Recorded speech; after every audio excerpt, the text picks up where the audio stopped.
Okay, welcome back to Scouching's video room. It's been a little while, and I'm glad to be back. And today, Chicago Blackhawks fans, after many requests, I'm finally getting to him. Nick Lardis, and he is this guy playing right wing right here on the screen, who I have circled. I'm really excited to see this. Nick Lardis hits 70 goals, I believe, in this game, or at least he did around this game. So, an exciting player, extremely productive, and I am legitimately very curious about this. And the one thing I will note right off the bat, if I'm a coach and I have a guy like Nick Lardis who can score 70 goals in a season, putting him on the right wing as a left side shooter, I mean, that's a pretty good one-time opportunity, and you could just feed him pucks all night, so maybe that's where goals are coming from, but, you know, let's see where this goes. And right off the top, again, I'm not going to be critical or anything here, but it's another thing to notice. A guy like Nick Lardis, who I've been watching for a few years, I haven't seen him in a while, but my impression of him was he's a guy who's extremely offensive zone focused, not much of a threat defensively or offensively on the rush. And I'm going to just play this clip. I don't want to go through it and telestrate it or anything because there's nothing to telestrate, because I want you to count the seconds where Nick Lardis does not even enter the defensive zone in this situation. He floats away from it, and the puck's down low. This could easily get turned over, and there he is. So he was floating around beyond the center line of the ice while the puck was down below his own goal line or something. So obviously, first shift of the game, we'll see if that becomes a pattern, but they're kind of loading him up. Yeah, and then he turns the puck over on the entry. So they're kind of loading him up in situations where they're going to let him score. They're going to put him in a position to put pucks on net and everything. So we'll see what happens. Just an observation. Okay, so this clip is something that I've seen with Lardis a lot, where he gets the puck and then he tries to do a little too much. He doesn't quite have the skating ability, or I don't know why you would turn into the boards at that location on the ice. But to me, get the puck down low, dump it, get rid of it. This is the downside of being a player on your offside like this, right? Like, you can't protect the puck along the boards nearly as well. You're kind of holding it out in open ice a little bit more, and so you've got to be able to keep the puck away from oncoming pressure. And I just feel like with this move here, trying to cut into the boards and then cut back, you got to be a really high level skater to get away with that, and guys are going to knock you down, especially if you're smaller. So for Lardis, I mean, that's another thing, is like, in the NHL, how many times do you see guys do stuff like that and it works? Not very often, and it's usually some of the best guys in the world. They usually keep it simple. Just get up the ice, get the puck down low, start a cycle, just don't turn it over, right? So a hockey can be a game of inches or less, honestly. And sometimes, you know, I'm a person who's a little bit more forgiving of size, but it does come with disadvantages if you don't have a lot of, you know, size on your frame. And I'm not going to be super critical of Lardis here, because this puck gets chipped right by him and he doesn't really make a cut to cut it off or try to get in the way of it. I mean, that's okay. You know, they get the puck in the neutral zone, and then, but, you know, here, right? This is a controlled situation, right? You got two defensemen and two forwards coming down. But, I mean, Lardis does have enough space here where he could probably cause an issue on this entry, right? Kind of stops moving his feet and glides and is a step behind that entry. If he's a step quicker, 2 steps quicker, he can knock down that entry pass and get the play going the other way. It kind of goes back to philosophy of, like, what do you want your wingers to be responsible for, or what do you want them to do, especially outside the offensive zone, right? If you're cool with them being a little more passive and more open ice focused and everything, fine. You know, I get that. But for me, it's like why I value pace of play and speed and everything so much, because in the NHL, time is a luxury. If you can prevent other people from having that luxury as much as possible, then you're gonna have success. And just on this play, I do like that Lardis takes a little bit of time to settle the puck and then kind of move a little bit to create this passing lane, and it's really easy for him to hit this pass. Just a nice little thing to notice, because he's not just rifling the puck along the boards or right into someone else's feet. Just a nice little pass. That little extra second to create a lane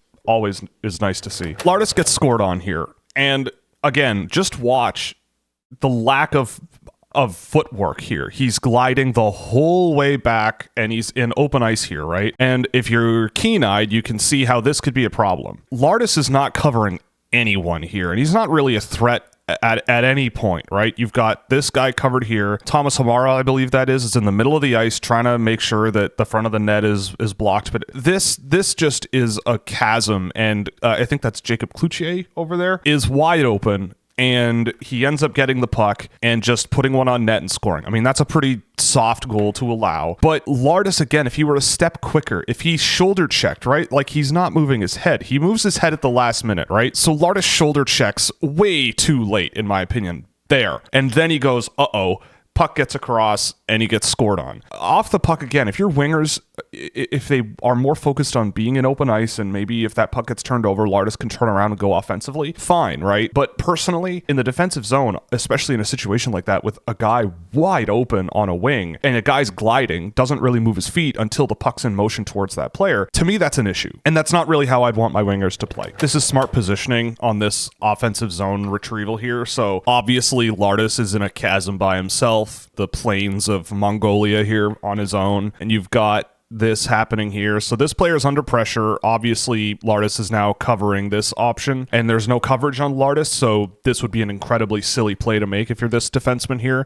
You probably just ring it around the boards here, or try to eat the puck along the boards until support comes. And Lardis does the smart thing here, right? So yeah, you could argue he stays here and maybe tries to cut this play off and physically interact with this to cause a turnover, but there's also a ton of empty space here. He just makes a quick cut and gets out in front of the net and maybe puts himself in a bit of scoring areas, but then once he realizes the play is getting slowed down along the boards, he goes in for a little bit of support. Again, this is a guy who in the offensive zone knows where to go and knows how to put himself in scoring position. So that's not in dispute, right? So obviously you can see a guy who scores 70 goals somehow. In the way that I do what I do, I don't really care that much about 4-on-4, especially with really intense offensive players. You got a ton more space to work with. You know, there's 80% the players on the ice. You should be able to find open ice, and if you find a guy like Nick Lardis to shoot the puck into the back of the net, great. And Lardis scores here, right? This is a dead simple play. He scores a goal. So there's whatever number of the season it is, right? And this is an obvious, if I'm a coach, this is an obvious offensive zone face-off play if I have a guy like Lardis here, right? He just drifts off. He's already in open space. You want a guy like that in open space. He just drifts over,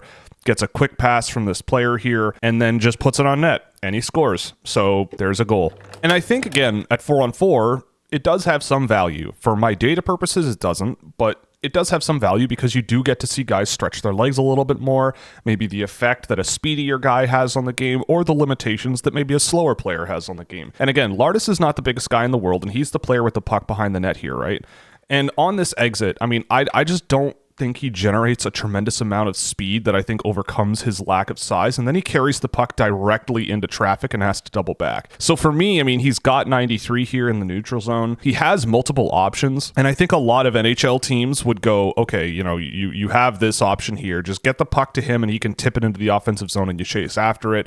Or, you know, you have a guy on the defensive side of the puck swing back and provide speedier support to Lardis so he can just drop it back to this player and then they can take it up the ice however they see fit. So for me with Lardis here, I mean, just skating it into pressure, and that guy didn't really have to do much to turn it to cause a turnover. With Lardis not really attacking with a ton of speed, for a smaller guy, I mean, again, this is a player who I've always felt once the puck's in the offensive zone, that's when you see his ability. And a smaller player who isn't the most effective player outside the offensive zone all the time and relies on others to sort of set them up and find them off the puck especially, it's always been a troubling combination for me, right? And even there, right, just a step behind and doesn't even factor into that, and now you've got an established zone cycle in the defensive zone here for Saginaw at 4-on-4. To me, you've got more space, you're a smaller player, I want to see speed on display, right? I want to see aggressiveness, right? Because the other team also has more space. So again, we're seeing a pattern here. I'm not gonna lie. I this is kind of similar to what I remember of Nick Lardis when he was a draft eligible, where the talent and finishing ability was undeniable, right? And this is why I talk about certain players in the sense of I could see these players being exceptional junior scorers, but the pro leagues are gonna be a work in progress. I'm not so sure. And this is why I track the data too, because his data profile was very sort of absent outside of the offensive zone. But then once the puck got there and someone could find him, you know, like even just there, right? Just a simple puck touch in the neutral zone to facilitate play getting up the ice, I think is a good thing that Lardis kind of needs to do, because he doesn't have that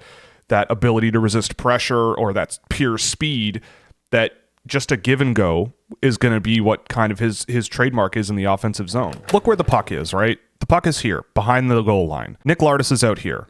This is a brand new shift. He's just come up on the ice, and the puck is as deep as it gets in his defensive zone. And so watch what he does. He just takes right off, right? This is what I'm talking about, right? You have players who do this. There is a job. You are a certain-minded coach, and you, especially in junior hockey, you can kind of get away with this. You have a guy coming in off the ice, and just watch. He takes off at this moment, right? There is a small chance that the puck is going to somehow find its way to him here, right? He's heading this way. What are the odds that the puck being down here going this way is going to find him, right? Even their other winger is nowhere to be found here, right? All their support's deep in the defensive zone. And if this defenseman, normally your winger is kind of stationed around here, right? This guy is a threat to cut this pass off, but he's only a threat to cut that pass off because no one else is there. And Lardis just takes off. He's gone. And the puck gets out to the neutral zone, and he's there anyway. So Saginaw kind of falls asleep at the wheel a little bit here because a guy who, if the puck is, I can't even see where the puck is here, but if it's coming around the boards this way, it shouldn't find a guy who just left the defensive zone this way. Cut that off and get to it. But he does. Then brings it into his own zone and turns it over almost, right? So, and does turn it over. So we'll watch that whole thing again, right? Because it's important to just see when the puck's deep in his defensive zone and he just takes off, manages to gain control of the puck, and then tries to take over the play himself and takes it into his own zone and turns it over. I don't know. If I was an NHL coach and I saw that, if you were an NHL coach and you saw that, what would you think, right? And now they have a ridiculous scoring chance, right? I'm not saying it's all at his feet, but this is why I go, with points and production, it's an indicator of, obviously, if you score a goal, you did something right. But it's not really the best indicator of who is the most impactful player on the ice, right? I'm watching this game, and I'm really impressed with the centerman here. I think it's Patrick Thomas, who is a Washington Capitals pick. He's an overager, right? He's a year older than Nick Lardis. But he is the exact type of center that really anchors a junior hockey team and is doing a really good job in this game, controlling possession of the puck, getting up the ice. He's mixing it up behind the whistle, after the whistle behind the net in this play, but he's a player who I just think has done a really good job allowing Nick Lardis to be a little bit more comfortable in offensive leaning. And I think he's just done a really, really good job in this game so far of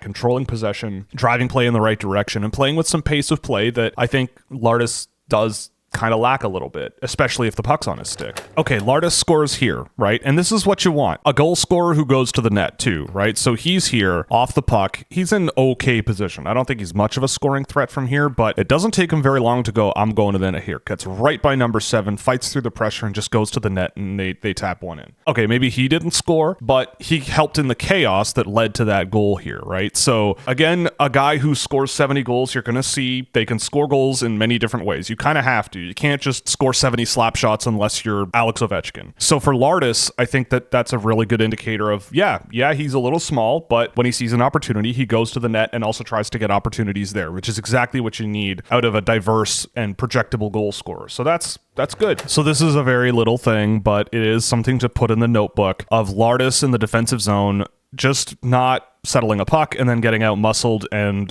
not really much of a factor here. A little bit too easily. So they managed to keep the puck in the defensive zone against Lardis, right? So again, Lardis is along the boards where he should be. Puck comes out to him and he just loses this battle, and they managed to pretty easily get around him and keep the puck in their offensive zone. So this hasn't happened a tremendous amount, but I see this a lot, right? Where you have guys where it's like, well, the play isn't actively backfiring on you right now, but if you were just a step more where you needed to be, if you were just a step more involved in this interaction, or just a step more in that passing lane, this might be a turnover. So he factors into breaking the cycle there. Again, we're seeing ups and downs with Lardis, especially in the defensive zone, I think. It's becoming a little bit apparent to me here that Lardis is going to be a guy where he's going to need to outscore the concerns that coaches may or may not have about him, especially with the natural way that he plays the game, and how it seems to me like he's a player who does need to be a little bit insulated and allowed to play in a more offensive role and allowed more freedom to do those kinds of things. It'll really depend on who's coaching him and what they want out of him, right? Like he's not a big player. He's not the fastest guy in the world. He's not the strongest guy in the world. So that's a troubling combination that makes it really hard in the NHL, in my opinion, for me. But at the same time, if he scores and scores and scores because you have really good players with him who can find him and put the puck on net, then it could work. And here's a great example right here, right? Patrick Thomas, again, having a good game from what I've seen, gains the puck on the offensive entry here. He draws in 2 guys of pressure, right? So he's under a lot of pressure here. And Nick Lardis hasn't touched the puck in a while in this game. And there he is, right? So just trail, find open space, and be a target and fire your one-timer from your offside on net, right? That's also how he's been able to score 70 kajillion goals. But then he turns the puck over and they're on the turnaround. So you shoot 20%, you're probably going to score on a situation like that every so often, and you get a couple of those in a game and you fire a couple of shots. You'll probably get a couple of those opportunities on the power play as well. You can see how a guy would score 70 goals in a season. It's possible. But then it just becomes a matter of what's going to happen in the NHL, right? That's the ultimate thing. Is Nick Lardis going to shoot 20% in the NHL? Is he going to be on a first unit power play in the NHL? Is he going to play first line minutes and get opportunities with guys who are the Patrick Thomas equivalents in the NHL? I don't know. Is Chicago going to do that for him? I feel like they've drafted so many guys that I'm not sure. I'm not saying any of this is impossible. It's just I'm seeing a player here where I'm going, I'm looking at a really good junior player, a really good junior scorer. There's obviously finishing ability, but the things that really matter to me in an NHL context, I can't be as confident as a lot of other guys we've seen in this series that it's gonna figure itself out. And that's exactly what I'm talking about, right? Look at where the puck is, right? Saginaw is cycling this down low. See if you can find Nick Lardis, right? He's not there. He's not there. He's here.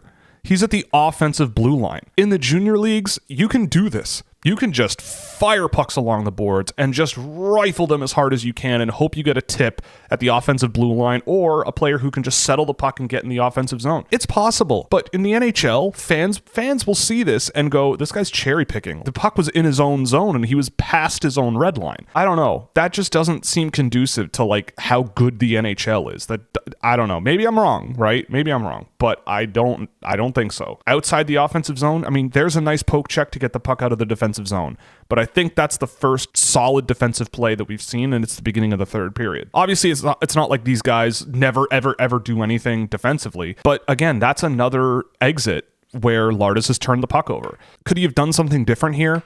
Probably. He's got tons of space, so you shouldn't really think, okay, it's okay if this guy turns it over, at least in my books. This guy closes on him real quick, and this is the kind of thing that's going to happen in the NHL. Guys aren't going to give you time and space. Time is a luxury. And with Lardis, he just kind of, I don't know what he was trying to do there, but he turns it over, and now Saginaw's back in their end. On one hand, he makes a good defensive play, good stick check, gets the puck into the neutral zone, but then someone hands him the puck on an exit with a pretty decent amount of space to play with, does something, and turns it over. So again, this is all about patterns. I think there are patterns here where I'm going, okay, is this an NHL guy who's going to score a ton of points? And I don't know. I don't have the confidence to say that the answer to that is yes. So again, on an offensive zone battle here, just gets knocked out of the way a little too easily, but follows up decently well and puts himself in a good supportive position in the corner. When stuff like this works, you gotta love it, honestly. Lardis gets the puck here on the entry. Again, protecting the puck along the boards on your wrong side is tough, right?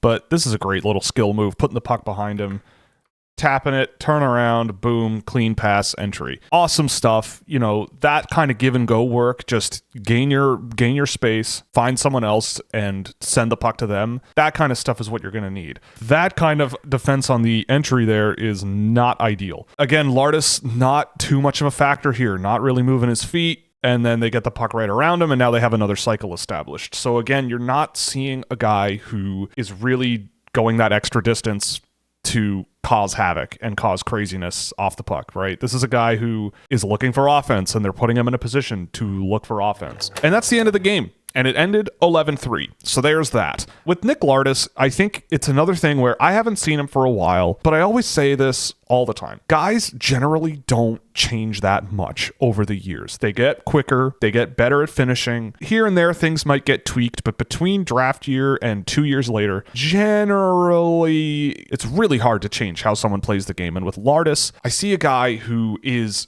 either told to be this way or just naturally is a guy who is an offensive player. And in the NHL, it's not the most common thing in the world for players who are really, really heavy offensive leaning, but lose battles and have pucks pulled around them all the time, or are a step behind on defensive rushes to cause some sort of chaos or something, or aren't really super physical. It's not really common for those types of players to stay in an NHL lineup for a long time. And so with Lardis, it's like, you can see how this guy scores a bunch of points, right? Send him to the offensive blue line when the puck is below the half wall in your own end and just send it to him, and you might get a breakaway. You might get an opportunity where he's on his own or on a one-on-one, and maybe he can find a way to put the puck on net. And if he scores, right? He's a guy who shoots the puck a ton. And I think on the power play, I didn't watch any power play. I generally don't, but I imagine that Brantford leaves him out there for 90 seconds at least, right? And just has him hit the puck at the net. But I focus a lot on 5-on-5 because 5-on-5 is where most of the game is played. And in the NHL, 5-on-5 matters a ton. And the coach kind of then manipulates the team however they see fit to be on special teams and put the players in the right position. So with Lardis, I look at him and I ask myself, what's he in the NHL? And when I look at him, I go, he can shoot. He's got a bit of skill to him. But would I trust him running the puck up the ice himself? Probably not. Would I trust him in his own end defensively to be a guy who can break up cycles? Not really. And I think in this game, he caused more cycles to be established than he broke. I just see a guy where I think the game is very limited for him at the next level. Like, he wasn't bad in this game. I'm not saying that. But we're talking about what an NHL team is going to play him as. And I think unless you really, really shelter him and give him limited-ish minutes and use him on the power play, you might get a guy who can pop some goals for you, maybe generate some offense, but he's going to need a supporting cast. There's nothing wrong with that. He's been asked about for me to do a video on for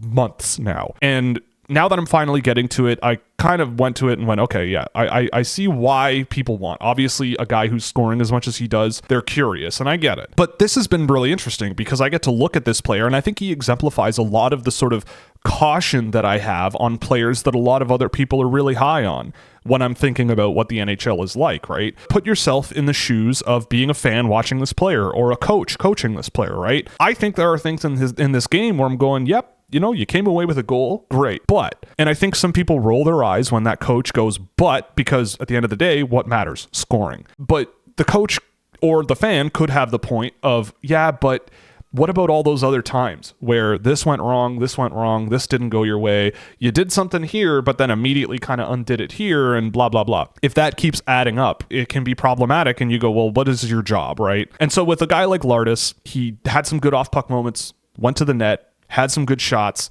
but I can't look at this player and go, this is going to be a steal for the Chicago Blackhawks. I just don't have that confidence. Again, I'm happy to be wrong, right? If Nick Lardis sees this and goes, I'll prove this guy wrong and I'm going to score 40 goals in the NHL one day, by all means, man, go out and do it. I'm not saying you can't do it, but I have to be an objective observer. There's a lot of stuff that I don't really know will translate to the pro levels. You know, there are lots of players in the past who have scored a ton in junior, then they go to the pro levels and it's just not the same. Guys that come to mind for me are like Seth Griffith or Timu Pulkkinen, guys who play elsewhere and can finish. They finish. Nick Patan is another really good example. Just they finish everywhere they go. But then when they get to the really, really highest levels of hockey in the NHL, coaches have a really hard time playing them and trusting them and finding a job for them to do. They bounce around and maybe they find a stretch of success somewhere or something, but they're not what you think they're going to be. Relative to a lot of the guys we've done in this series, I just feel that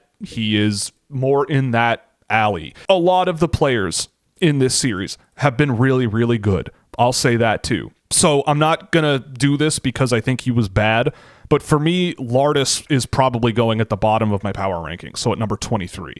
He wasn't bad, but I do think, again, if this show is about looking at a player and maybe thinking about their NHL potential, relative to the guys ahead of him like Musty and Yakimchuk and Seneca and Catton, I think he showed similar issues to a guy like Musty, but Musty had the size and the reach and the playmaking ability that I just didn't really see with Lardis that much. And maybe I saw a not so good game, but they also did score 11 goals in this game.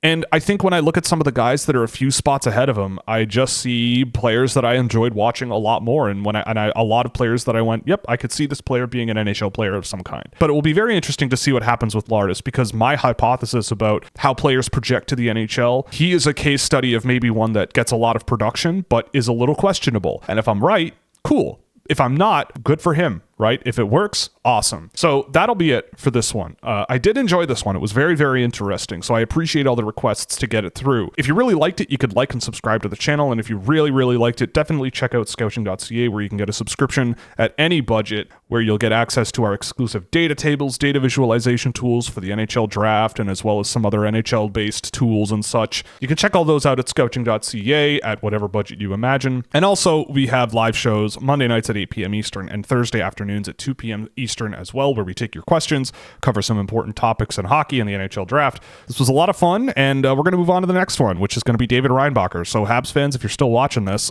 enjoy.